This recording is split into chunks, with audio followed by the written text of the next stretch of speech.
मेरा नाम है हरिया, मैं काम करता हूँ बहुत बढ़िया, खाता हूँ खाना और रोज गाता हूँ गाना। अरे यार, आज तो बहुत देर हो गई। इस खतरनाक जंगल को देखकर तो मेरे हाथ पैर ठंडे हो गए हैं। अगर मैं वक्त पर गांव नहीं पहुंचा तो मालिक बहुत नाराज हो जाएंगे। तभी हरिया को एक आवाज सुनाई देती है। सुनिए हरु जी। अरे, ये आवाज किसने दी? तभी हरिया को सामने कुछ दूर एक औरत खड़ी दिखाई देती है। अरे भाई, ये औरत अकेली इतनी रात को इस जंगल में क्या कर रही है? चलकर पूछना पड़ेगा। फिर हरिया अपनी बैलगाड़ी उस औरत के सामने लाकर रोक देता है और उससे पूछता है। अरे सुनिए, आप इतनी रात को इस खतरनाक जंगल में अकेली क्या कर रही हैं? तभी वो औरत मीठी आवाज में कहती है। अरे हरु जी, आप आ गए। मैं कब से आपका इंतजार कर रही थी। वैसे तो यहाँ से काफी लोग गुजर चुके हैं, लेकिन मैं खास आपका इंतजार कर रही थी। अच्छा, तुम सच कह रही हो? मुझे तो यकीन नहीं हो रहा है। वो क्या है ना, आज तक किसी ने मुझसे इतने प्यार से बात नहीं की। हाँ हाँ हरु जी, मैं सच कह रही हूँ। अब देर मत करिए और जल्दी से मुझे मेरे घर तक छोड़ दीजिए। हाँ हाँ, कौन सी बड़ी बात है, अभी छोड़ देता हूँ। आप मेरे पीछे बैलगाड़ी में बैठ जाइए और मुझे रास्ता बताते चलिए।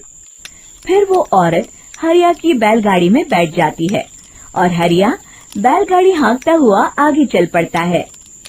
फिर उस औरत के बताए हुए रास्ते पर चलते चलते हरिया बैलगाड़ी लेकर एक काली गुफा के आगे आकर रुक जाता है। हरिया उस औरत से पूछता है। देवी जी, आपका घर कहाँ है? यहाँ तो एक गुफा के अलावा और कुछ नहीं है। तभी अचानक वो औरत हवा में उड़ने लगती है।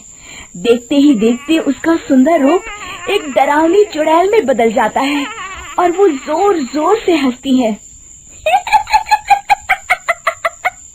अरे तू तो एक नंबर का बेवकूफ निकला।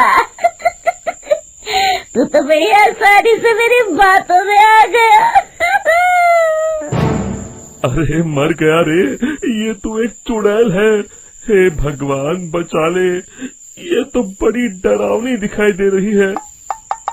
और फिर अगले ही पल हरिया की बैलगाड़ी में रखा सारा सामान हवा में उड़ता हुआ उस काली गुफा के अंदर चला जाता है और वो चुड़ैल भी उस गुफा के अंदर जाकर कहीं गायब हो जाती है। हरिया ये नजारा देख बुरी तरह घबरा और परेशान हो जाता है। अरे, ये चुड़ैल तो मेरा सारा सामान लेकर गुफा में गायब हो गई। अब क्या होगा? अगर मैं गांव खाली हाथ गया तो मालिक मेरी अच्छी खबर लेंगे। मेरी इस बात का कोई यकीन भी नहीं करेगा। फिर आखिर वही हुआ। हरिया के मालिक चंपक सेठ को हरिया की किसी भी बात पर रत्ती भर भी यकीन नहीं हुआ। चंपक सेठ को लगा हरिया झूठ बोल रहा है और उसने ही लालच में आकर सारा सामान हड़प कर लिया है। फिर हरिया को बेईमान समझकर चंपक सेठ उसे काम से निकाल देता है। अगले दिन अपनी दुकान में परेशान बैठा चंपक सेठ गुस्से में बड़बड़ाता है। अरे, दुकान में तो सामान बिल्कुल भी नहीं है। अब मुझे ही शहर जाकर सामान लाना होगा। फिर वो अपनी बैलगाड़ी लेकर शहर चला जाता है। शहर से सामान लेकर जब चंपक सेठ वापस गांव लौट रहा होता है, तभी उसे एक आवाज सुनाई देती है। चंपक जी, ओ चंपक जी। अरे, ये तो कोई मेरा नाम लेकर मुझे पुकार रहा है। फिर उस रास्ते में वही औरत खड़ी दिखाई देती है। फिर क्या था, हरिया की तरह चंपक सेठ भी उस औरत के पास अपनी बैलगाड़ी लेकर जाता है और वो भी उसकी चिकनी चुपड़ी बातों के मुंह जाल में फंस जाता है। फिर चुड़ैल उसे भी अपनी गुफा तक ले जाती है और उसका सारा सामान लेकर गुफा में गायब हो जाती है। बेचारा चंपक सेठ लाचार होकर खाली हाथ गांव लौट आता है। फिर ये उस जंगल में रोज की बात हो जाती है। जो कोई भी शहर से कुछ लेकर गांव की तरफ लौटता, वो चुड़ैल उसे बेवकूफ बनाकर उसका सारा सामान लेकर गुफा में गायब हो जाती। एक दिन हरिया एक लकड़हारे को उसी जंगल की तरफ जाते हुए देखता है। फिर हरिया उसे रोकते हुए कहता है, अरे भाई, क्यों अपनी मौत को दावत दे रहे हो? मेरी बात मानो, आगे जंगल में मत जाओ, वहाँ एक बड़ी भयानक चुड़ैल रहती है। लकड़हारा हरिया की बातों को नजरअंदाज करते हुए कहता है, अरे भाई, मुझे पहले ही बहुत देर हो चुकी है, मुझे जाने दो भाई। शाम तक लकड़ियाँ काट कर शहर के बाजार में बेचना है। तुम अपनी ये कहानी किसी फुर्सत में बैठे इंसान को सुनाओ, मैं तो चला। इतना कहकर लकड़हारा वहाँ से आगे जंगल की तरफ चला जाता है।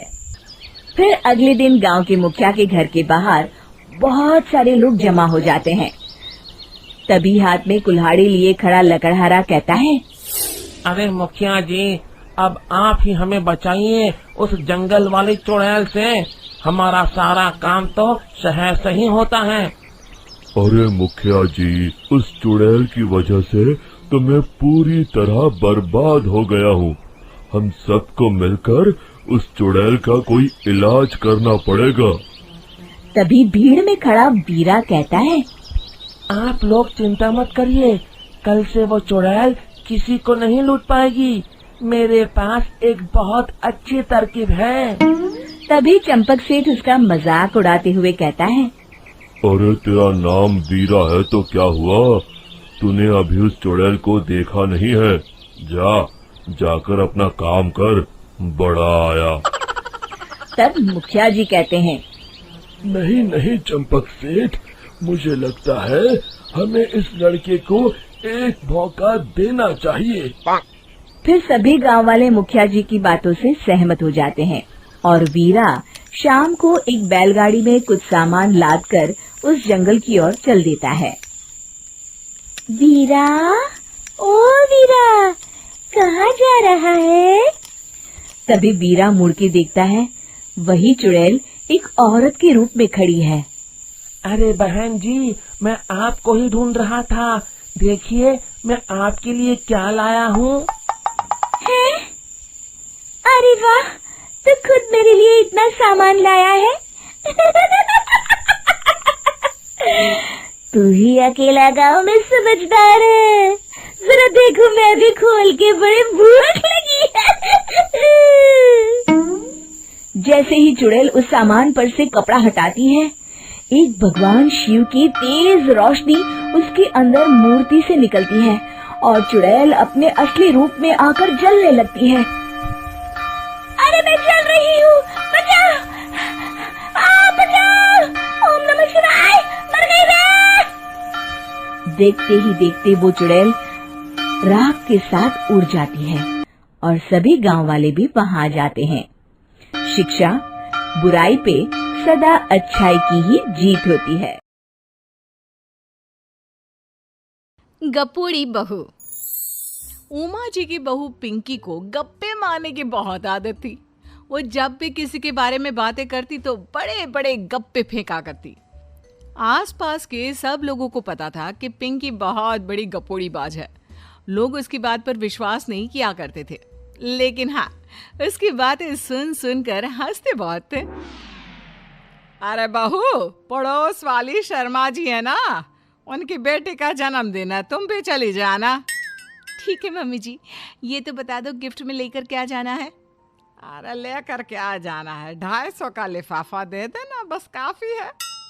अरे मम्मी जी, अच्छा लगेगा क्या?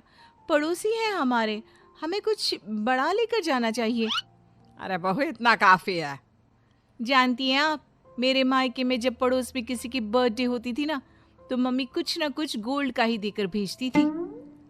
पड़ोसी के बर्थडे में सोना? कैसी बातें करती हो। और नहीं तो क्या, आपकी तरह थोड़ी ना लिफाफा पकड़ा दिया। पिंकी शर्मा जी की बेटी के जन्मदिन में चली जाती है।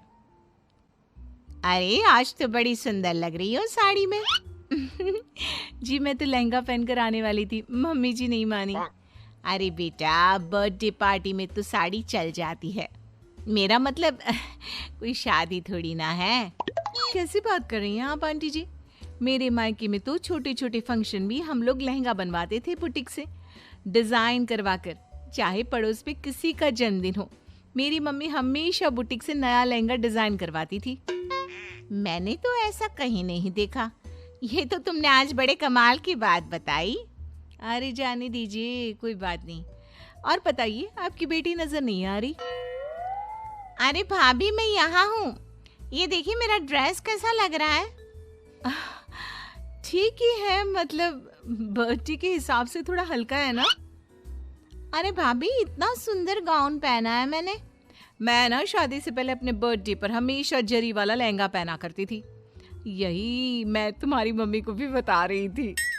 इसके बाद केक काटने का प्रोग्राम शुरू होता है। सब लोग इकट्ठे हो जाते हैं। शर्मा जी की बेटी का केक देखकर पिंकी से रहा नहीं जाता। उसके अंदर का गपोड़ी बाज बाहर निकल कर आ जाता है। अरे इतना छोटा सा केक! अरे बेटा, मेहमानों के हिसाब से ही है, जितने लोग इतना बड़ा केक। आंटी जी, कम से कम 4 या 5 मंजिल वाला केक तो बनाना चाहिए था। आपकी बेटी का बर्थडे रोज रोज थोड़ी ना आता है। मेरे बर्थडे पर हमेशा पापा 4 केक बनवाते थे। सारे केक 4-4 मंजिल के होते थे।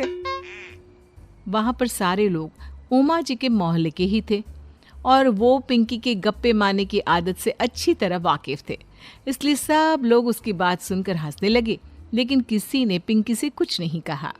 एक दिन सुबह सुबह पिंकी ने अपनी सास से कहा, मम्मी जी, मेरे मम्मी पापा मुझसे मिलने के लिए यहाँ आ रहे हैं। अरे वाह, ये तो बहुत अच्छी बात है। उनके आने की तैयारी करो, अच्छा अच्छा खाना बनाओ। वैसे कब तक आएंगे? मम्मी जी, फ्लाइट से आ रहे हैं, कल शाम को 4 बजे की फ्लाइट है। फ्लाइट? लेकिन बेटा, तेरा मायका तो यहाँ से 2 घंटे की दूरी पर है। तेरे मम्मी पापा फ्लाइट से कब से आने लगे? अरे मम्मी जी, आपको पता नहीं है, मेरे मम्मी पापा ना आधे घंटे की दूरी के लिए भी फ्लाइट का टिकट बुक करवाती है। अरे गप्पे थोड़े कम मारा करो बहू। कोई फ्लाइट से तब आएगा ना जब यहाँ पर एयरपोर्ट होगा। तुम्हारी मम्मी क्या उड़कर आएगी घर में? अरे हाँ मम्मी जी, मैं तो भूल ही गई थी। वो क्या ना, मेरे मम्मी पापा हमेशा फ्लाइट से ही ट्रैवल करते हैं, तो मेरे दिमाग से ही निकल गया था। अगले दिन पिंकी के मम्मी और पापा पिंकी से मिलने के लिए उसके घर आते हैं। आइए आइए जी, आपका बहुत बहुत स्वागत है। और समदन जी, हमारी बेटे की कोई शिकायत तो नहीं ना? ठीक से संभाल लिया है ना आपका घर? अरे मेरी बहू बहुत समझदार है, घर का काम बहुत अच्छे तरीके से करती है। बस थोड़ा ज्यादा बोलने की आदत है उसे, आपको परेशान करती होगी ना? बात तो आपकी सही है, उसकी थोड़ा ज्यादा नहीं बहुत ज्यादा बोलने की आदत है। लेकिन कोई बात नहीं, आपकी बेटी दिल की बहुत अच्छी है, बस थोड़ा बोलती ही तो ज्यादा है। पिंकी बेटा, इधर आओ, देखो तुम्हारे मम्मी पापा आए हैं। तुमने इनके लिए खाना तो बना लिया ना? वो क्या है ना मम्मी जी, आपसे एक बात कहनी थी। हाँ हाँ बोलो बहू, क्या बात है? डरने की कोई जरूरत नहीं। वो मम्मी जी, मैंने सोचा मम्मी पापा आए हैं तो खाना बाहर से मंगवा लेती हूँ। अरे कोई बात नहीं बेटा, वैसे भी तुम किचन में काम करने लग जाती तो अपने मम्मी पापा से बात कब करती। बहुत अच्छा किया। अब तुम अपने मम्मी पापा के साथ बैठकर आराम से बात करो, मैं अंदर जाती हूँ। शाम का वक्त जैसे ही दरवाजे की घंटी बजी, 3-4 लोग हाथों में खाने के बहुत सारे पैकेट लेकर उमा जी के घर पहुंच गए। अरे भाई, कौन है आप लोग? लगता है गलत पते पर आ गए। नहीं नहीं माँ जी, हम तो खाने का ऑर्डर डिलीवर करने आए हैं, यहीं से बुकिंग मिली थी। अरे नहीं नहीं, आपको कोई गलत फहमी हुई है। हमारे यहाँ तो 2 ही मेहमान आए हैं। आपके हाथ के पैकेट देखकर लगता है इसमें 50 लोगों का खाना है। माँ जी, आपने सही समझा, खाना तो इसमें 50 लोगों का ही है, क्योंकि हमें ऑर्डर यहीं से 50 लोगों का मिला है। अरे लेकिन इतना सारा खाना? कहीं मेरी बहू ने अपनी गप मारने की आदत के चलते ऐसा तो नहीं कर दिया? ये खाना आप रख लीजिए और हमें हमारे पैसे दे दीजिए। अच्छा, वैसे कितने का बिल बना है? ज्यादा नहीं, बस 10,000 दे दीजिए। उन लोगों की बात सुनकर उमा जी पिंकी को आवाज देकर वहाँ बुलाती है। जैसे ही पिंकी वहाँ आती है, खुश होते हुए उन लोगों को वहाँ पर खाना रखने के लिए कहती है। अरे इतना सारा खाना क्यों मंगवाया बहू? अरे मम्मी जी, मैंने आपको बताया तो था, मम्मी पापा आए हैं तो मैं खाना बाहर से मंगवा रही हूँ। ये बात सही है बेटा, लेकिन 2 लोगों के लिए 50 लोगों का खाना? अरे मम्मी जी, कुछ कम पड़ जाए तो अच्छा थोड़ी ना लगता है, और मेरे मायके में तो ऐसा ही होता है, एक्स्ट्रा खाना मंगवाते हैं हम लोग। तभी पिंकी के मम्मी और पापा वहाँ पर आते हैं। अरे बेटा, एक्स्ट्रा खाना मंगवाने का मतलब ये थोड़ी ना होता है कि 2 लोगों के खाने के लिए 50 लोगों का खाना मंगवा लो। और बेटा, तुम्हारी गप मारने की आदत के चलते 10,000 का बिल आया है। तुम्हें नहीं लगता ये गलत है? देखो बहू, बढ़ा चढ़ाकर बातें करना अपनी जगह, लेकिन इतनी बड़ी बड़ी फेंकना भी गलत है ना। पहली बात तो इतने सारे पैसे लगे, और दूसरी बात खाना वेस्ट होगा। आप लोग ठीक कहते हैं। मैं आज के बाद अपनी इस आदत को कंट्रोल करने की कोशिश करूंगी और अब से गप थोड़ी कम मारा करूंगी। पिंकी की बात सुनकर सब लोग हंसने लगे।